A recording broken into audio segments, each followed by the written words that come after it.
ये प्रेजेंटेशन है BLDC motor के ऊपर। तो इसमें हम लोग डिस्कस करेंगे बीएलडीसी मोटर के बारे में। बीएलडीसी मोटर क्या है और क्यों बीएलडीसी मोटर आज इतने ज़्यादा फेमस है, और ये जो नॉर्मल हम लोग कन्वेंशनल मोटर यूज़ करते हैं उसका और बीएलडीसी मोटर के अंदर डिफरेंसेस क्या क्या है। तो ये जो वीडियो है एक टाइप का इन्फॉर्मेशन वीडियो मान लो, और इस वीडियो में हम लोग डिस्कस करेंगे बहुत सारे टॉपिक के ऊपर। सो बीएलडीसी का जो फुल फॉर्म है वो है असल पे ब्रासलेस डीसी मोटर। जब आपका कोई डीसी मोटर रहेगा जो आपका बैटरी से चलता हो, उस मोटर पे अगर हम लोगों का कोई ब्रास नहीं रहता है, ब्रास मतलब जहाँ पर घिसने वाला दोनों टर्मिनल वो नहीं रहता है, तो उस मोटर को हम लोग बोलेंगे बीएलडीसी मोटर। तो जनरली बीएलडीसी मोटर काम कैसे करता है, इसमें होता है मेरा स्विच इन मैकेनिज्म। तो यहाँ पर बहुत सारे मॉसफेट रहता है या ट्राइक टायक ये सब रहता है, जहाँ पर क्या होता है कि एक आप वेव फॉर्म दोगे इनपुट पे और ट्रांजिस्टर का गेट पे, उसके हिसाब से मेरा ट्रांजिस्टर ऑन ऑफ होगा और मेरा जो मोटर है वो कंट्रोल होगा। तो इस केस में क्या होता है कि आप जब डीसी देते हो, डीसी वहाँ पे एक सर्किट के थ्रू वो थ्री फेज एसी में कन्वर्ट होता है, और फिर जाके वो सर्किट कॉयल को रन करवाता है, और उस कॉयल यहाँ पर में मैग्नेटिक फील्ड उसमें चेंज होता है, और बाहर में जो मेरा कॉयल का सिस्टम है वो घूमता है। तो ये है पीएलडीसी का ओवरऑल क्राइटेरिया। तो हम लोगों को मालूम होना चाहिए क्यों बीएलडीसी मोटर आया मार्केट में। तो बीएलडीसी मोटर इसलिए आया क्योंकि हम लोग देखिए उसमें हम लोग हायर फ्रीक्वेंसी देख के हम लोग मोटर का स्पीड को कंट्रोल कर सकते हैं।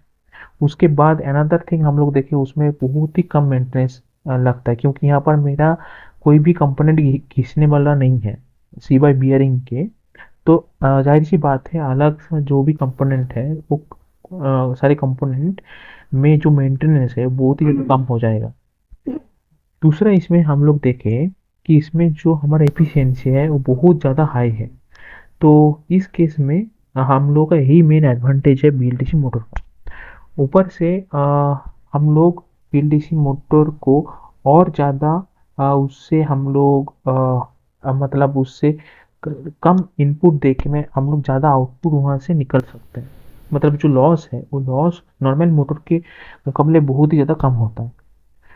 तो इसमें कुछ कुछ मेरा एडवांटेजेस भी है, जैसे है इसका रिलायबिलिटी बहुत ज़्यादा है, कोई नॉइज़ नहीं ये तैयार करता, पावर डेंसिटी ज़्यादा है, लाइफ स्पैन इसका बहुत ही ज़्यादा है। जैसे हम लोग देखेंगे कि नॉर्मल एक फ़ैन है और एक सीपीयू का फ़ैन है, जो सीपीयू का फ़ैन है वो बीएलडीसी मोटर फ़ैन है, तो उसका लाइफ स्पैन ज़्यादा होगा क्योंकि उसमें कोई भी चीज़ नष्ट होने का नहीं है। अगर आप सर्किट को सही से डिज़ाइन करो तो बीएलडीसी में कोई भी चीज़ आपका नष्ट नहीं होगा, कभी भी आपका मोटर का वायरिंग नहीं चलेगा, कुछ भी नहीं होगा।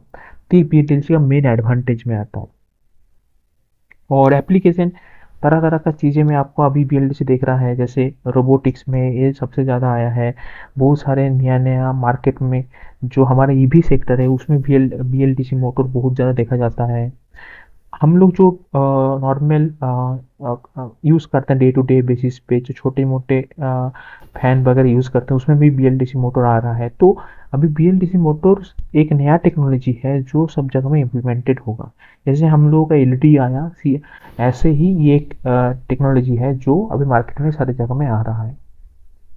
उसके बाद आता है मेरा डिजाइन एंड कंस्ट्रक्शन पे। तो बीएलडीसी को डिजाइन करना बहुत ही ज़्यादा आसान है कंपेयर टू अदर मोटर्स। क्यों? क्योंकि अदर मोटर्स में मेरा एक मूवमेंट कॉइल रहता है, दूसरा एक स्टैटिक कंपोनेंट रहता है जो कॉइल के थ्रू घिसता है, और इससे जनरेट होता है फ्रिक्शन, और बहुत सारे उस फ्रिक्शन को रिड्यूस करने के लिए तरह तरह का मैकेनिज्म्स है जो हम लोग को डालना पड़ता है। बट बीएलडीसी में ऐसा नहीं है। बीएलडीसी में हम लोग का डिजाइनिंग ऐसा होगा कि बस एक ही बस बियरिंग लगन है, दैट्स ऑल।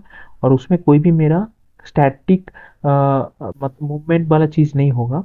सारी चीज़ स्टैटिक होगा, सिर्फ मूवमेंट होगा उसका बाहर का बॉडी या अंदर का रोटर जहाँ पर मेरा मैग्नेट रहेगा, बस वही मेरा मूवमेंट वाला चीज़ है, और इसके सिवाय और कुछ नहीं है। तो इसलिए इसका डिजाइनिंग ज़्यादा डिफिकल्ट नहीं है कंपेयर टू नॉर्मल मोटर। और उसके बाद है आपका इसका मेन जो चीज़ है, जो इसका heart of the BLDC system है, वो है उसका कंट्रोल सिस्टम। तो इसमें कंट्रोल और ड्राइवर है, यही इसका मेन चीज़ है। तो बीएलडीसी में ये इसका सर्किट ही सबसे ज़्यादा क्रिटिकल होता है। तो इस केस में हम लोग जो कंट्रोल मैकेनिज्म यूज़ करते हैं वो उसका सर्किट हम लोगों को सही से डिजाइनिंग करना पड़ता है, जिससे क्या होगा कि हम लोगों का बीएलडीसी का लाइफ स्पैन ज़्यादा इंक्रीज हो जाएगा। तो इस सर्किट को मैं नेक्स्ट कभी एक वीडियो में डिस्कस करूंगा, इसका सर्किट डायग्राम के थ्रू मैं आपको समझाऊंगा कि कैसे काम करता है। तो फिलहाल यही इसका मेन क्रिटिकल थिंकिंग है। और इसमें कुछ चैलेंजेस भी है। बीएलडीसी मोटर क्या होता है कि अगर आप सर्किट सही से डिजाइन नहीं किए तो ये जल भी सकता है, इसका परफॉर्मेंस सही नहीं होगा। और इसमें और भी चीज़ें हैं जहाँ पर हम लोग को बहुत सारे, जैसे थर्मल मैनेजमेंट हम लोग करना पड़ता है, क्योंकि यहाँ पर ज़्यादा कुछ कंपोनेंट नहीं होता है जो मेरा मूवमेंट कर रहा होता है, सारे स्टैटिक रहता है, मैक्सिमम स्टैटिक रहता है। तो थर्मल कंपोनेंट को हम लोगों को चैलेंजेस होता है। सेकेंड होता है इलेक्ट्रोमैग्नेटिक इंटरफेरेंस पे है सिस्टम पे। जब आप कोई भी मैकेनिकल चीज़ में जाओगे तो वहाँ पर ये सब चीज़ें नहीं आएगा। जब भी वो चीज़ को आप इलेक्ट्रॉनिक्स में मूवमेंट करने जाओगे वहाँ पर ये चीज़ें आएगा। जैसे अगर ज़्यादा ये जहाँ पर मोटर घूम रहा है वहाँ पर बहुत ज़्यादा मेरा मैग्नेटिक फील्ड चेंजेस हो रहा है, तो उस केस में क्या होगा कि वो मैग्नेटिक फील्ड मेरा इम्पैक्ट डालेगा मेरा इलेक्ट्रॉनिक सर्किट के ऊपर। तो ये सब चैलेंजेस हैं और उसका सोल्यूशन भी है। बस यही है आज के ज़माने का फ्यूचर ट्रेंड भी। आप देखोगे हमारे घर के घूमने वाला फैन भी बीएलडीसी आ गया और बहुत सारे कंपोनेंट्स में बीएलडीसी इम्प्लीमेंटेड हो गए। और ऐसे करके ये जो टेक्नोलॉजी है ये चलता रहेगा। बस यही है। तो मेनली जो बीएलडीसी यूज़ होता है वो है उसका एफिशिएंसी। एफिशिएंसी इसका one of the key factor है और मेजर फैक्टर है जिसके वजह से बीएलडीसी इतना ज़्यादा मार्केट में पॉपुलर है। मतलब आप एक नॉर्मल फैन लगाओ तो वो आपका 80 वाट कंज्यूम करेगा, लेकिन एक सेम आउटपुट में आपको बीएलडीसी लगाओगे तो सिमिलर वेव पे आपको 10 से 20 वाट आउटपुट आपको मिलेगा। बस यही है। तो इसका अभी भी इस टेक्नोलॉजी में बहुत ज़्यादा स्कोप है और फ्यूचर में ये टेक्नोलॉजी और भी ज़्यादा इम्प्लीमेंटेड होगा। तो इसके लिए बहुत ज़्यादा रिसर्च अभी भी चल रहा है। बहुत सारे कंपनी इसके ऊपर रिसर्च कर रहे हैं अभी के लिए। तो और इसमें सबसे जो मेन फैक्टर है जो बहुत ही कम है बीएलडीसी में वो है उसका मेंटेनेंस एंड रिलायबिलिटी। इसको इम्प्रूव करने के लिए ही सबसे ज़्यादा रिसर्च हो रहा है। एफिशिएंसी, मेंटेनेंस और रिलायबिलिटी, ये सारे जो फैक्टर्स है ये ही मेन चीज़ है जो ये सारे रिसर्च हो रहा है अभी डिफरेंट कंपनी के थ्रू। तो और अगर आप देखोगे तो कॉस्ट जो है बीएलडीसी का कॉस्ट नॉर्मल फैन के मुकाबले या नॉर्मल मोटर्स के मुकाबले बहुत ज़्यादा बैठ रहा है आज के ज़माने में। क्यों हो रहा है? क्योंकि बीएलडीसी का सर्किट ही इतना कॉम्प्लेक्स है और उसमें इतना सारा कंपोनेंट लगता है, तो इसीलिए इसका कॉस्ट बहुत ज़्यादा है। नॉर्मल मोटर में क्या होता था, मेरा एक नॉर्मल वायर रहता है जो वायर मेरा नॉर्मल पावर को ड्रॉ करता है और थोड़ा सा ज़्यादा इधर उधर का कंपोनेंट रहता है। But BLDC proper he electronics है।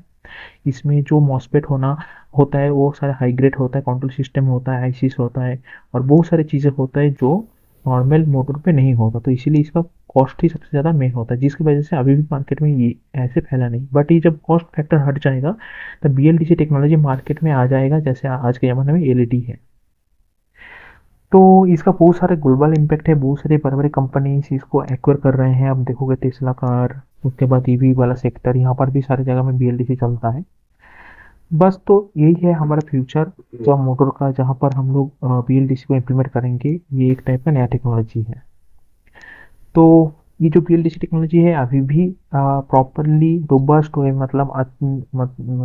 मतलब एकदम प्रॉपर वे में मार्केट में नहीं आया है। इसका अभी भी बहुत सारा इसमें इम्प्रूवमेंट होना बाकी है जो हम लोग को फ्यूचर में देखने को मिलेगा। और बीएलडीसी में और भी नया नया तरह का पॉसिबिलिटी आ सकता है फ्यूचर में, क्योंकि इसके ऊपर बहुत सारे कंपनीज काम कर रहे हैं, जैसे टोयोटा जैसे बड़ी बड़ी कंपनीज इसके ऊपर काम कर रहे हैं, जहाँ पर हम लोग मोटर का साइज को घटाएंगे लेकिन उसका पावर आउटपुट बढ़ा देंगे। ऐसा भी काम चल रहा है बीएलडीसी के ऊपर। तो बस यही था ये वीडियो। आशा रखता हूँ ये वीडियो आपको अच्छा लगा होगा।